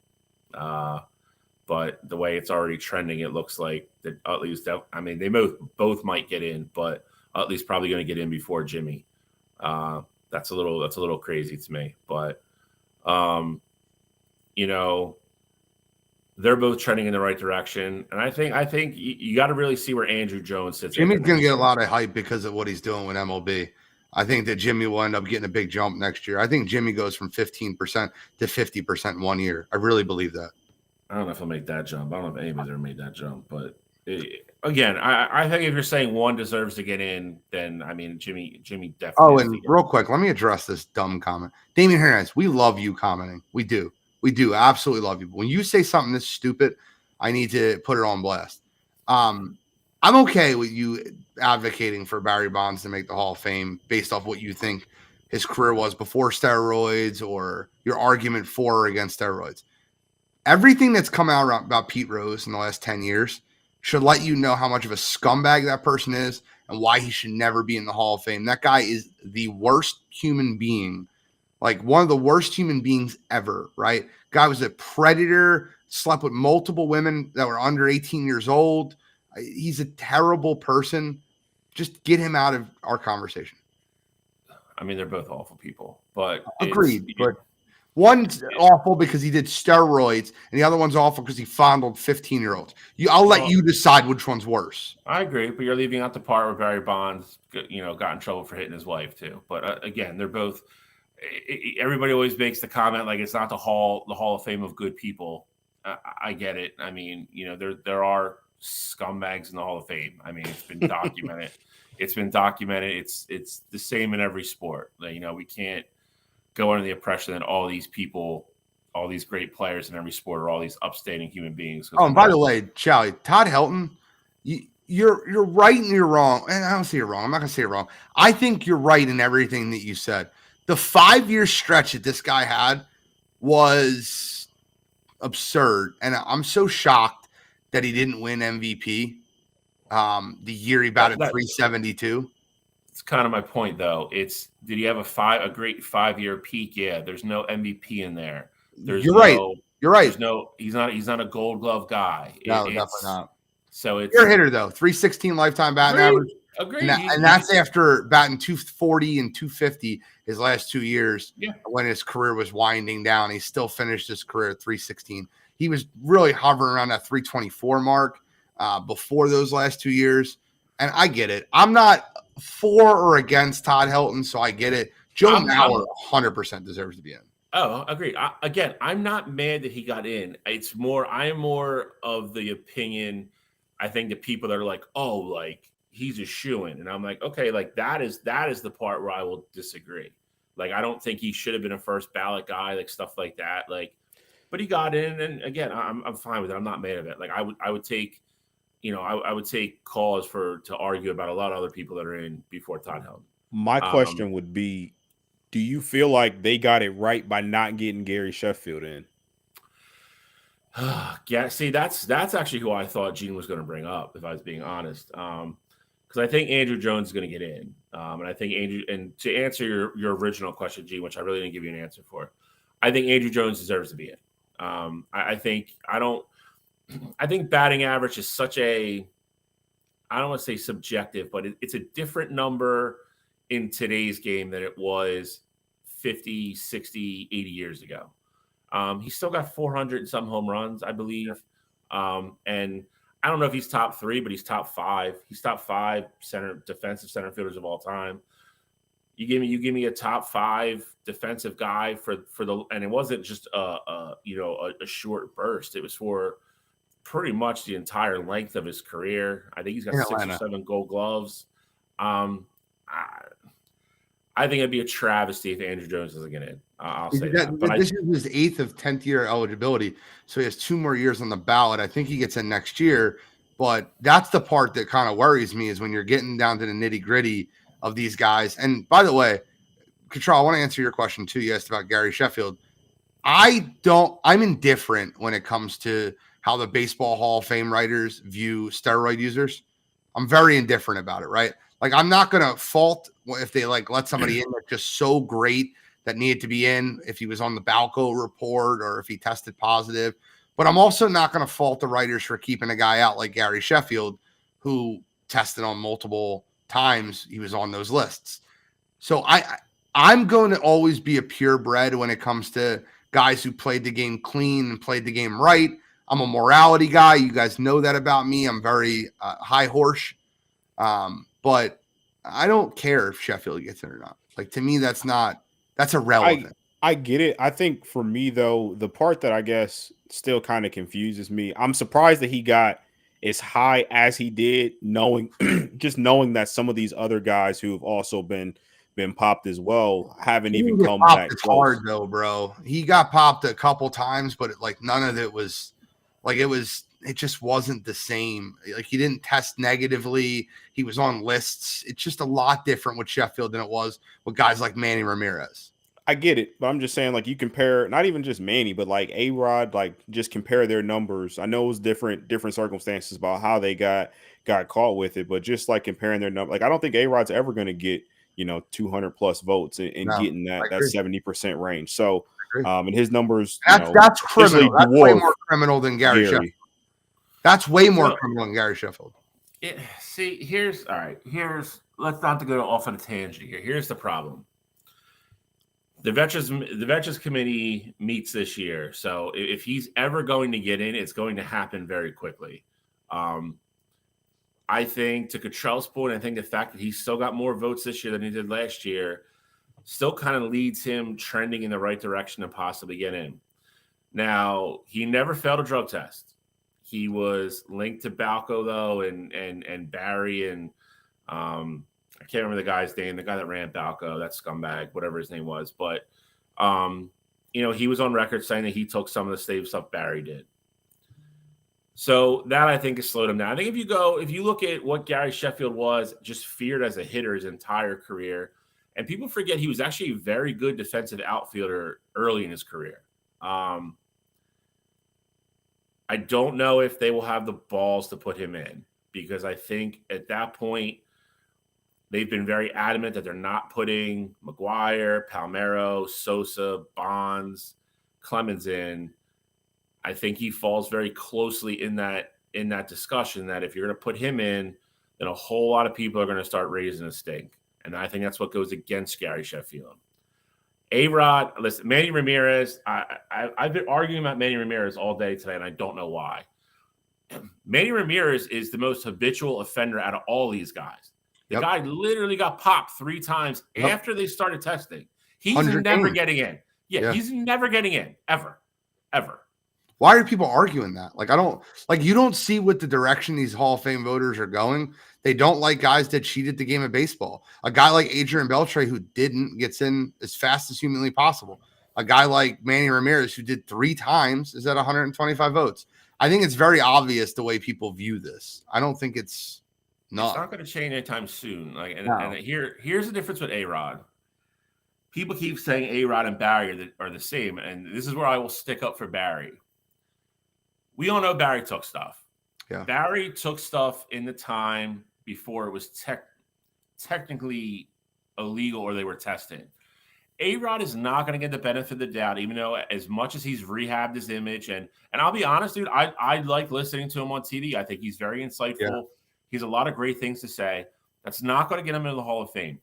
A-Rod tested positive after the testing protocols went in place.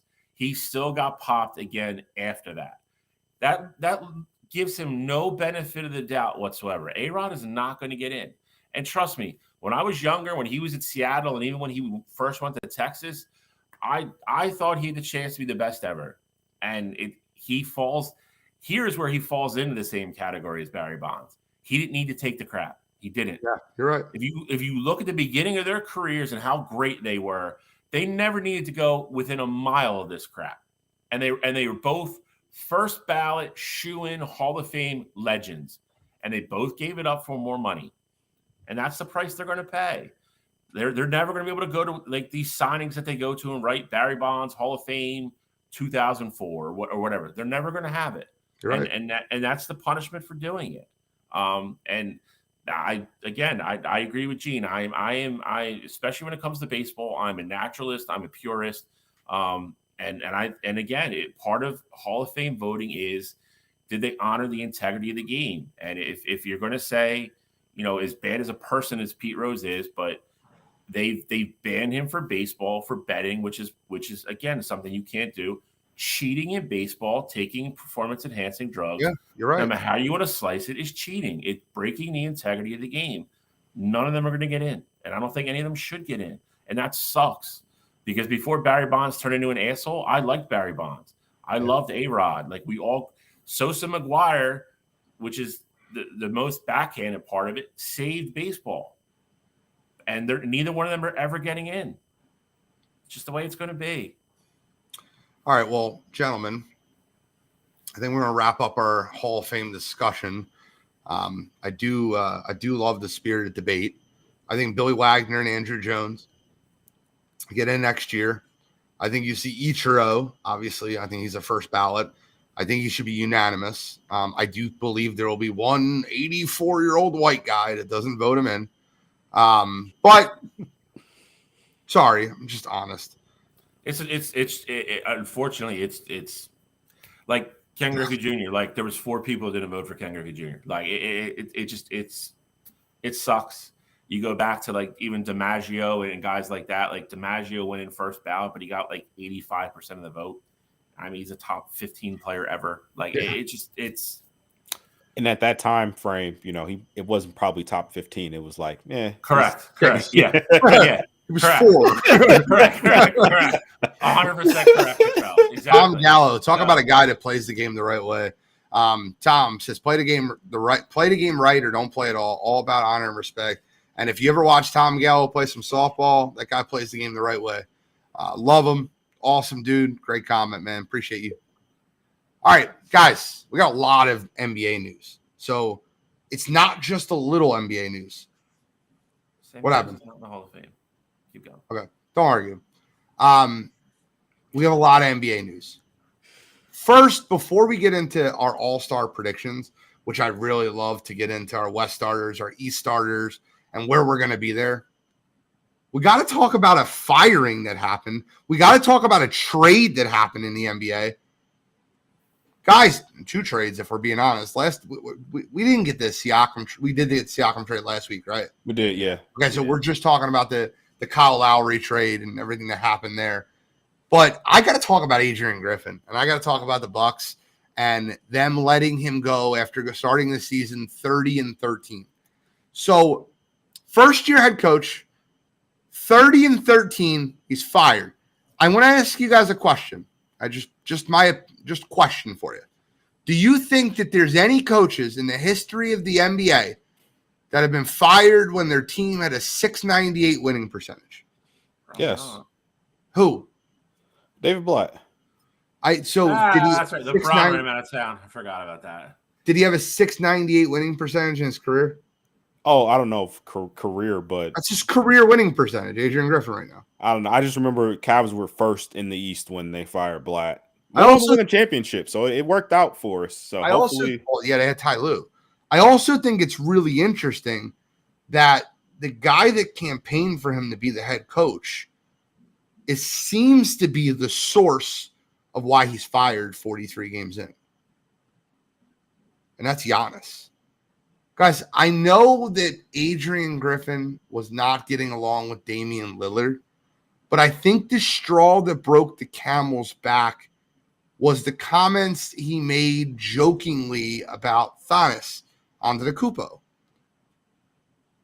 I don't know how you let a guy go after starting the season 30-13, his first year as a head coach. And then to compound that problem, you bring in Doc Rivers. Now, Doc Rivers, in the nicest way I can describe him for you, is he's not an X's and O's guy. He's a Jimmy's and a Joe's guy. That's the nice way to explain it. He's a motivator of talent. Everyone likes him. He has camaraderie within the team. And I think the Milwaukee Bucks organization starts seeing some problems internally with superstars. And I think the trio of Lillard, Giannis, and the coach just didn't see eye to eye. Now, here's where it becomes a problem. At what point does it become coaching up your superstars and coaching your superstars hard, but not coaching them hard enough that they get you fired? Because that's where I think we landed in Milwaukee is he's like, dude, stuff's got to change. Milwaukee is the least athletic team in all basketball. Take Giannis off the team, and that is literally the least athletic team in all basketball. They're slow, and they are 30-13. But they're not looking convincingly good, and they're not winning games by blowout, and things aren't looking old Jimmy and Joe. They hired Doc Rivers. Is it going to motivate them to win some more regular season games? I'm not a fan of what anything of Milwaukee did. I don't think you fire a first-year head coach 43 games in when he's 30-13. And it's almost like it's borderline tampering because I know they were looking for Doc Rivers and talking to Doc Rivers while Adrian Griffin was their active head coach. He was not assistant, but like the veteran, like mentor in the Bucks organization. Like he would go to Bucks practices and mentor some of those guys there. So 100% they had conversations with him. He was quite literally in the building. Your thoughts on this firing? If you're a Sixers fan, you love it. I mean, the way I look at it, the Milwaukee Bucks just got eliminated from championship contention. He is. Listen, I mean, this is going to come out eventually. I think a lot of it, I think we can sit here and speculate on a lot of it. I think we'll get some of it right just because, we've all been around sports long enough and watched sports and seen this go down in kind of other ways that, we'll get some of it right. But I think when the real reason for this comes out, I think it's going to be very interesting because I do think a lot of what Gene said is true. I think a lot of this kind of stinks of Giannis, and they're going to want to kind of protect that, golden boy image that he has. I heard there was a lot of I've heard the one report, there's a lot of stuff behind the scenes about, You know, GM and ownership weren't happy with, you know, the defense they were playing. And that was part of it because, to Gene's point, he was trying to coach up people. But like we said when this trade went down, you literally traded away your best defender to bring in Dame Lillard, who I like, don't get me wrong, but a guy who doesn't play defense. So like what did you think Dame Lillard was going to go to Milwaukee and become a lockdown defender? That's not what he does. Let's be honest about it. You brought him in because he can score. He scores more than Jrue Holiday, and they thought that payoff was worth more than the defense. I think it's crazy. It's really hard for me just to swallow. You know, regardless of whatever distractions were going on or differences they had, they still were 30-13. But like Gene said, I think a lot of people were upset because they have this unrealistic notion in their head that the Bucks were going to win every game by 12 to 15 points this year. That's not what the NBA is. And they're getting all these 3, 4, 5 point games. Well, yeah, there's a lot of good teams. That's what happens. These guys are all professionals. I don't care how bad they are. Like, you're not going to win every game by 20 points. That's just not realistic. So I think ownership kind of needs to take a step back here and kind of get things back in order. And I know you have to take Giannis's opinion and his input and what he says seriously and factored into equation. I don't think it can ever be the inmates running the ship kind of thing, because when that happens, it very, very rarely works out. So the one that jumps to mind is the Blatt one, and you know, at the end of the year they were the only ones in my memory that could sit there and say I told you so, because they won the championship without him. Pat Riley taking over for Van Gundy's brother Stan in the middle of the season kind of worked out for Miami too, but that's Pat Riley, Hall of Fame coach, who was already in the organization. Yeah. So I just, there's very few that you look at and you're like, oh, that made sense. And then it worked out. I'm not as concerned with Doc taking over, and we can all poke our fun at that. I'm more concerned over you let a guy go after 43 games when he's 30-13 because he wanted you guys to play more defense when you have a team that is literally just littered with slow, non-defensive players. Like, I looked up the Bucks depth chart, and I want you to tell me if this sounds like a team full of like star defenders. Dame Lillard and Cam Payne are your point guards. Yeah, we're not going to play defense there. Malik Beasley plays a little bit of defense. Pat Connaughton is your backup 2 guard. We're not going to play a lot of defense there. Chris Middleton and Andre Jackson Jr. are your small forwards. Once again, not going to play a lot of defense there. Now, here's where they have the depth and number of defensive players. Giannis, Jay Crowder, Bobby Portis.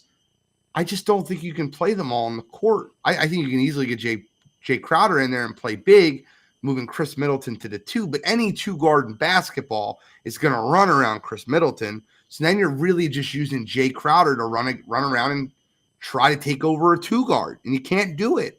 So like they're fundamentally built wrong. And I thought we knew that when they made the Jrue Holiday trade.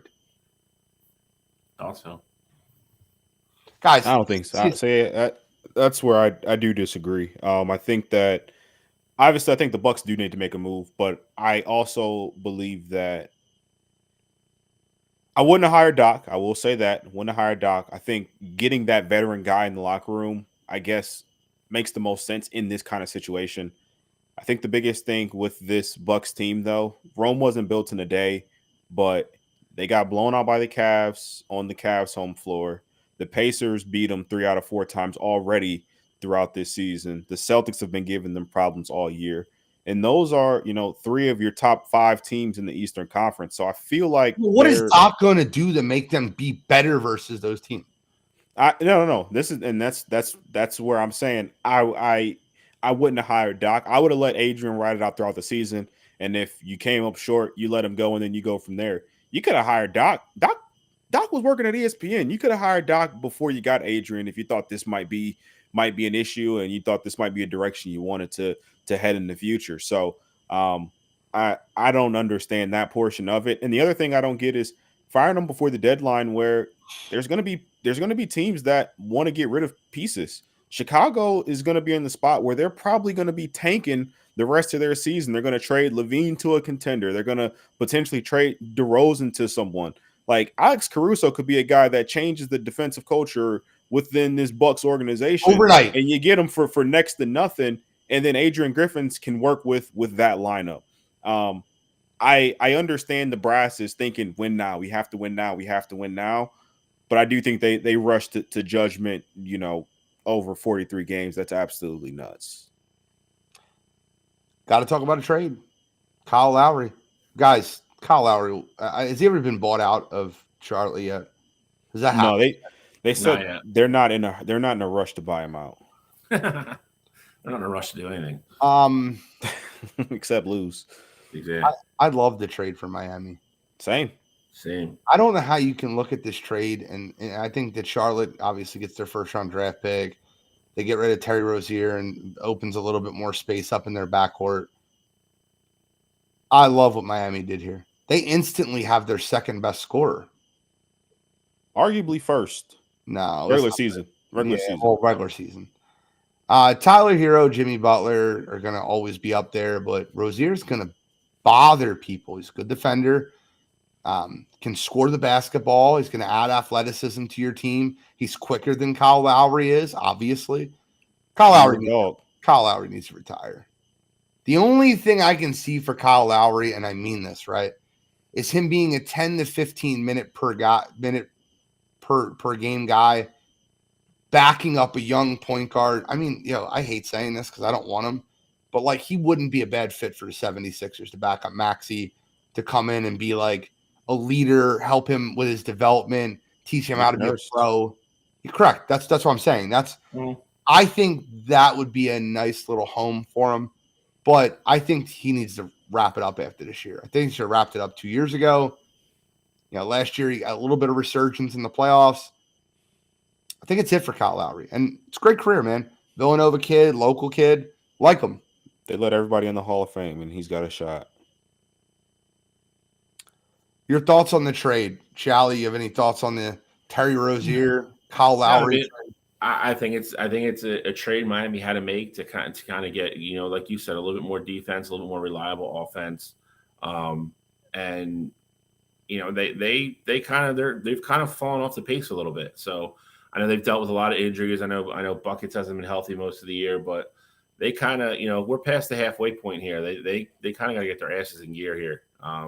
If they're going to try to ramp up for one of these tough runs in the playoffs again. So I think it's a great move for them. They give up the one, but again, I think getting Terry, I think he's under contract for 2 more years after this one. Yep. And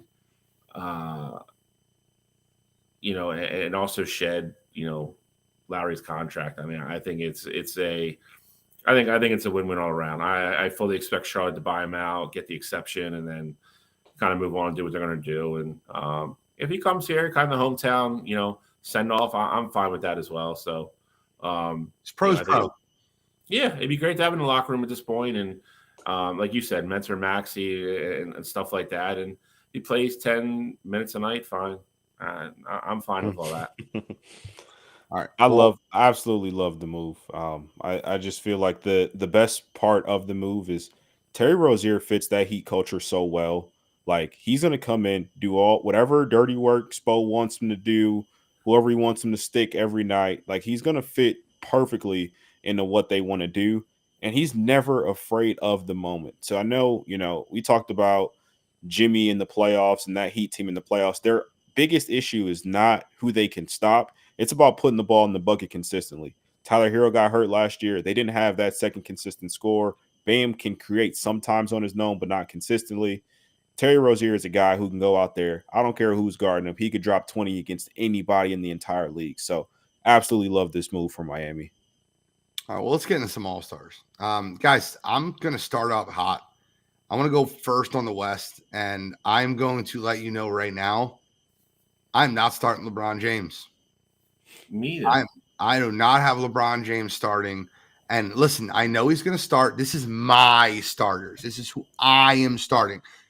The biggest decision that I had to make with my West starters was the guards. Now, a lot of people think Steph is going to start, and he probably will because of the popularity vote. Steph's not even top 3 right now in the West. But for me, though, SGA is like an MVP conversation guy. The Thunder are number 1 in the West right now. SGA was my no doubt about it starter. And then I had to look between Luka Doncic and Anthony Edwards. And Anthony Edwards, I won't fault you if you have him on there, but statistically, I just couldn't find any reason to start Ant over Luka. Luka's averaging more points, rebounds, and assists per game than Ant. I love what Anthony Edwards is doing. The reason I stopped to talk about that is because I want you to understand that how much of a conversation piece he deserves in the starting lineup. But the front court for me was a little difficult, but really wasn't when I looked at things. The only thing that kind of worried me was, did Kevin Durant play enough games? And then when I looked it up, I'm like, he's at 36 games out of 43. Like, I'm okay with that, right? I'm all right with that. He's averaging 30-some points a game. Kevin Durant, Anthony Davis has been incredible for the Lakers most games. He does have his Jekyll and Hyde appearances, but he's a defensive stalwart and Joker, second best player in the league right now. He's probably the best player in the league, but statistically, he's probably the second or third best player in the league. So Joker was an easy start. My West All-Stars were pretty easy. All right, so I'll go next here. Looks pretty similar to Gene. It's funny because we actually talked a little bit earlier about our front court, and originally I was gonna have LeBron start in that front court. I didn't realize Kevin Durant had played that many games this season. Kevin Durant, it feels like that Suns team really hasn't been healthy all season. They haven't had their guys on the court. That's been the case, but that's just because so many of them have just been missing at a different time. But Kevin Durant has been pretty consistent. His numbers are up there with, the best of them in terms of scoring at this point. So I got Kevin there as one of the forwards. Anthony Davis, Gene already mentioned. He's having a great year so far. Been the best player on that Lakers team. Joker's been phenomenal as always. Definitely top 3, top 4 right now in the MVP discussion. And then here's where we differ. Gene gave the love to Ant. I feel like what Anthony Edwards is doing right now, Luka's playing absolutely phenomenal. I'm not mad at all that Luka, if he has a spot over Ant. But what Ant is doing, he's, in my mind, he's turning into one of the faces of the NBA right now. Yep. You put him on any given night, he's putting on a show. I know Cat has 62 the other night, but Ant is different. Like he's almost must-watch TV at this point. The Timberwolves being as successful as they are this year, I gotta give credit to Ant here. So I'll put him in the starting lineup. And then SGA has to be a starter for me. I mean, if you're talking about players in the MVP discussion, Shea has to be within your top 3. What he's doing over there in Oklahoma City. I know we all expect them to be good this year. Don't know if we expect them to be a 2 seed over in the West. And SGA is a big part of that. And not only is he a big part of it because he's putting up the numbers offensively, he's doing it as efficient as anybody in the league. So had to start SGA there as my other guard. I want to make a small argument against you with Anthony Edwards. And you might laugh at this, but statistically, if you look at their numbers directly across the board, Anthony Edwards statistically has the same exact stats, almost to he's averaging 1.7 rebounds more, 1.5 assists less, but their stats are identical, except Tyrese Maxey doesn't turn the ball over as much. Tyrese Maxey has the exact same stats across the board. Now, yes, Ant is much watch TV, but Tyrese Maxey is statistically better. But you know that's not the case. I do, 100% do. I'm just saying that I can't start him. He's not top 5 in any category in the league. I can't start him over Luka. I couldn't. Timberwolves are the number 1 seed in the West. Luka and the Mavericks are down to number 8. So give me winners and players who influence winning. I'll remember that. I hope that you keep that same energy with your East. So my West is identical to Gene's, and I feel I'll be brief here because we kind of already heard the rundown from the first two gentlemen with only one player being different. SGA again, I think he is what makes that team go. Oklahoma City is finally reaping all the rewards of all these draft picks they've had. He's their best player. They are the 1 seed currently as we sit right now. I think a lot of people would say that's probably still overachieving a little bit. The kid's a stud. He deserves his first starting nod. Luka's Luka. Luka does what Luka does all the time. I just think he's hard to keep out. I understand the Anthony Edwards, argument. And I agree with Gene. Steph's probably going to start because of the popular vote, but I think Luka deserves to be there. Joker, he's either 1A, best player in the league. Denver is still one of the best teams, defending champions. Not much to say there. He does what he does every single night. Kevin Durant has kind of been the guy that's kind of held Phoenix afloat through all the BS to start the season. Bradley Beal playing like 9 games, whatever the hell he's doing. Devin Booker's been off because he's playing out of position. Kevin Durant's kind of starting to look like old Kevin Durant. He's averaging 30 points a game. I definitely think he deserves to start there. And then Anthony Davis, again, I think most nights, I think he's been the Lakers' best player, and that's no slight on LeBron because LeBron's pushing 40, and he's still having a great year. There's a lot of people that would have him probably starting on their team, but I think Anthony Davis has been the slightly better Laker this year, so I went with Anthony Davis. I mean, stats back up everything you just said as far as Anthony Davis and LeBron James. I actually, to be perfectly honest with you, the forward that I struggled to leave off my list was Kawhi Leonard, not LeBron James. Kawhi was, I agree. Kawhi was higher up on it for me than LeBron. So, these are mine. So, yep. I didn't know I was going back to back. I apologize. So the front court here is very easy. I doubt anybody has anything different than. I feel like we're all going to debate over the 2 guard again. It's literally. It's probably what it's going to be. I think Tatum, Giannis, and JoJo. I think no brainer. No brainer. I think somebody who doesn't watch basketball could pick those 3 right. They're 3 of the top 6 players in the league. JoJo is the defending MVP. Giannis is Giannis, and Tatum is just great. Yeah, I'll go the other way first. I'll go Halliburton. I think he's having a breakout year. I will give Gina's love. He was one of the ones that was really high on him coming out of the draft. Kid's absolutely just taking a massive step towards superstardom this year. Had an amazing first half. Deserves to be the starter. For the 2 guard, this came down to Maxey, Brunson, a couple other guys. I really got nitty gritty, went down to usage and stuff like that. I think Jalen Brunson's had a great year, but I also look at how much he has the ball in his hands. I think Maxey's the more efficient player.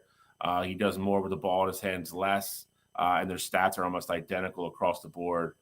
And he plays second fiddle on his team as well, to JoJo, obviously. So I think Maxey, all things considered, I think has had the better year. I slightly gave him the nod over Brunson.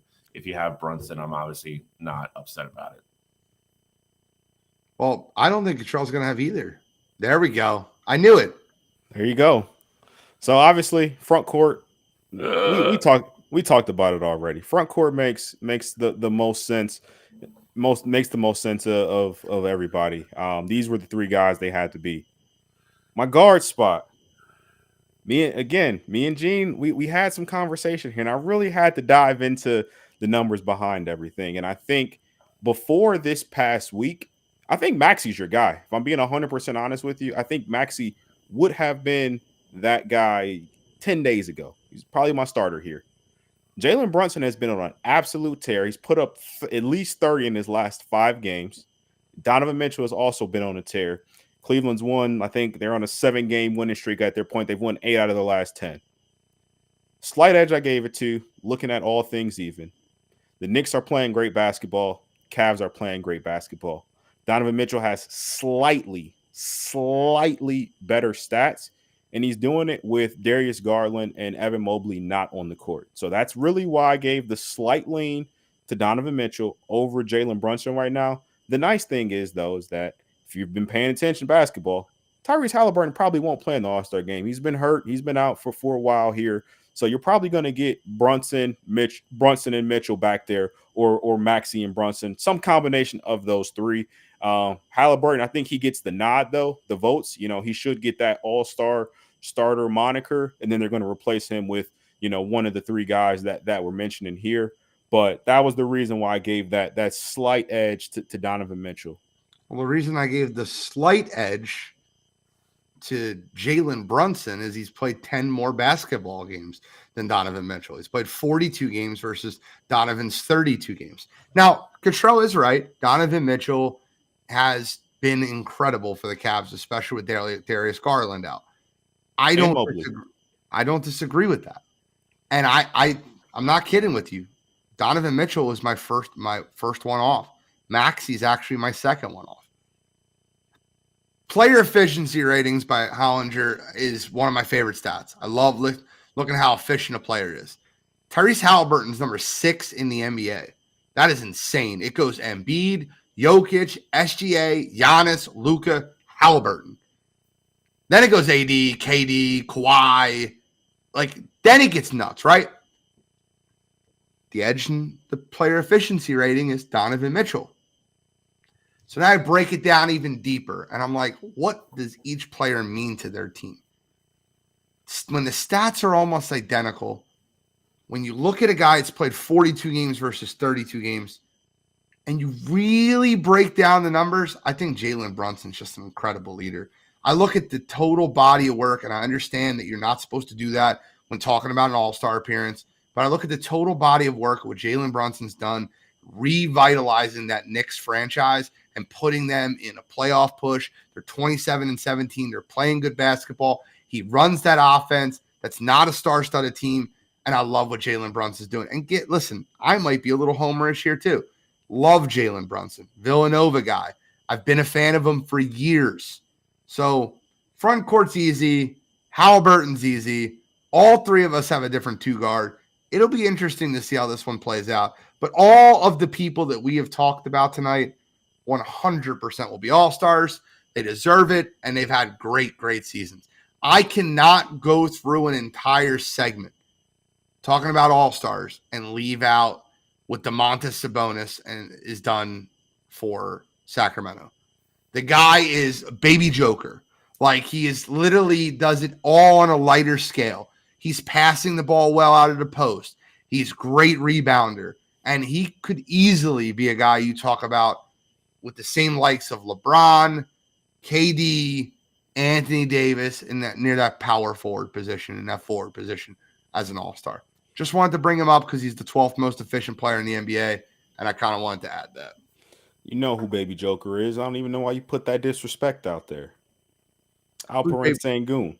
Yeah, I'm not doing that. Sabonis. Alperen Sengun. Sabonis passer. Bro. I get it.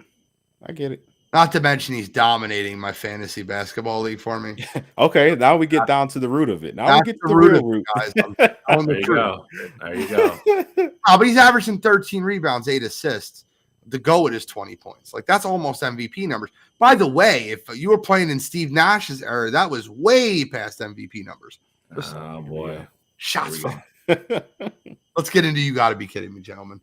I know Shalley's got a couple. Cottrell got one. I'm gonna like 3. Yeah, so I'm fun. I'll start us off here, and I'll go pretty quick. So mine this week is gonna be close to home. Tristan Thompson, member of the Cleveland Cavaliers, got popped for steroids. The funny thing about Tristan Thompson is it's kind of ironic here. This is a guy who's been averaging 3 points all season long, 3 rebounds all season long, barely makes the rotation, and he's doing steroids just to be on the roster.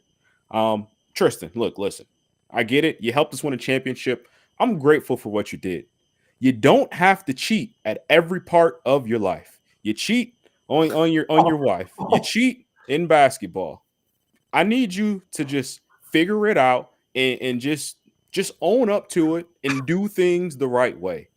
I don't understand how you can use steroids and still be the 12th man on the bench. So this week for me, Tristan Thompson getting suspended 25 games for using steroids just to be the towel guy on the end of the bench.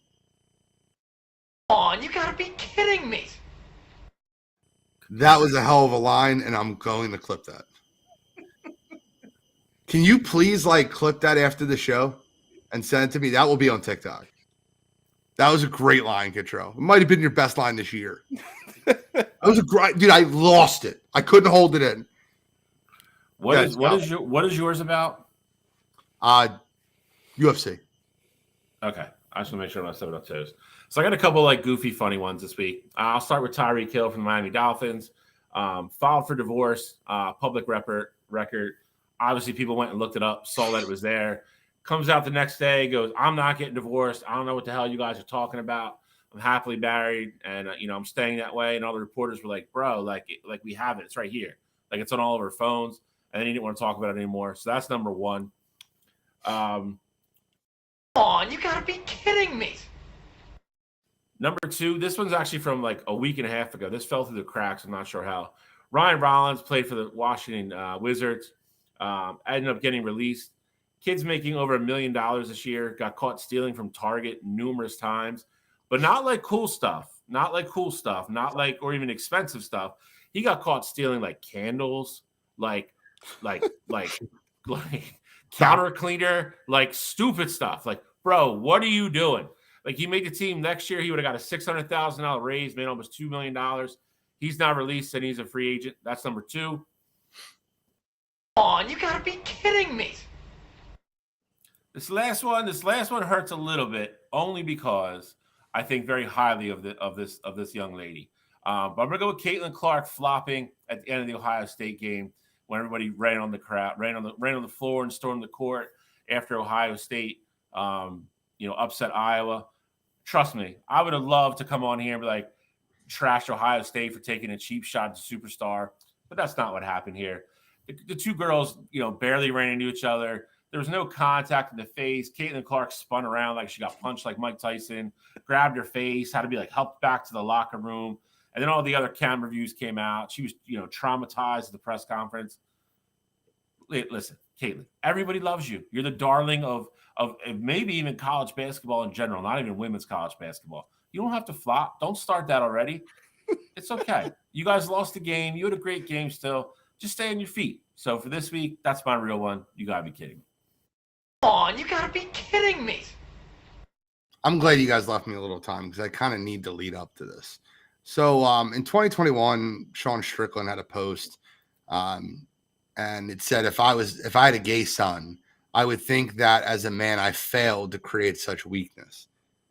So he was asked about it recently by a journalist, which I don't like the question in this. And I feel like you're looking for a soundbite, and he got it right. Strickland says, "Are you a gay man?" The reporter told him he was an ally of the community, which set Strickland off. "You're effing weak, man. You're effing weak. You're probably the effing problem. You elected Justin Trudeau. He took over the bank accounts. You're effing pathetic. You have no guts. While he shuts down your country and closes bank accounts, you ask me a stupid-ass question like that. F off. Move on, coward." Now, normally, that would be enough to get my "you gotta be kidding me." And I think those are horrendous comments. And then Sean Strickland's an idiot, and he can get my "you gotta be kidding me" any day of the week. What got my "you gotta be kidding me" is when they asked the president of the organization, Dana White, about, hey, you're giving these guys a long leash. And everybody knew what the reporter was asking. You're giving these guys a long leash. When is there a time where you step in and kind of filter some of the racist, homophobic, xenophobic things that your fighters are saying?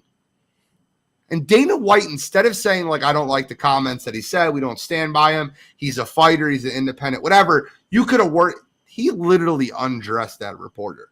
It's free speech, and there was two gay women that were fighting in the co-main event, and they had no problem. They don't care what Sean Strickland said. That doesn't make it any better. You have a UFC champion that's on record calling people weak and A, B, and C, and and making very homophobic and derogatory comments. Guys, you know me. I'm like a free speech guy. Like, I don't have this hard line in the sand. However, you can't, it's embarrassing. And when they asked the president of the organization, like if he stands by what Strickland said or the leash that they give him, he literally undressed that reporter. And I think that's pathetic. And I think that Dana White needs to do a better job of telling his fighters, literally, you can tell reporters, don't ask those questions.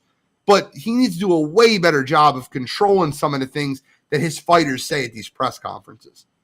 Or don't have them.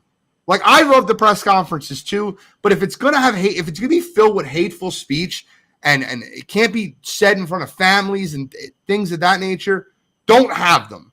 Because Sean Strickland's an embarrassment. And for you to say, and the worst part is this comes 1 month after he literally laid into Colby for talking about Leon's family. Oh, so the family comment was too much, but the homophobic comments weren't? Dana, I know what side of the conservative fence that you stand on, and I'm not on either side, right? If anything, I probably lean a little conservative. This is not okay, and I'm not okay with it. So a guy I normally love, Dana White, you've earned this one this week. Come on, you gotta be kidding me.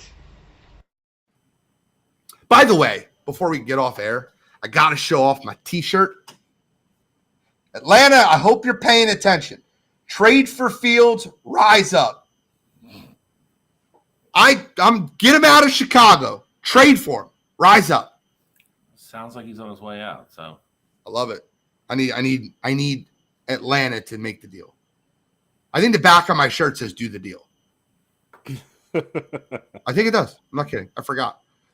Any final comments, gentlemen? We have like 30 seconds. I got nothing. I was just saying, just breaking news stuff that I saw while we were on air.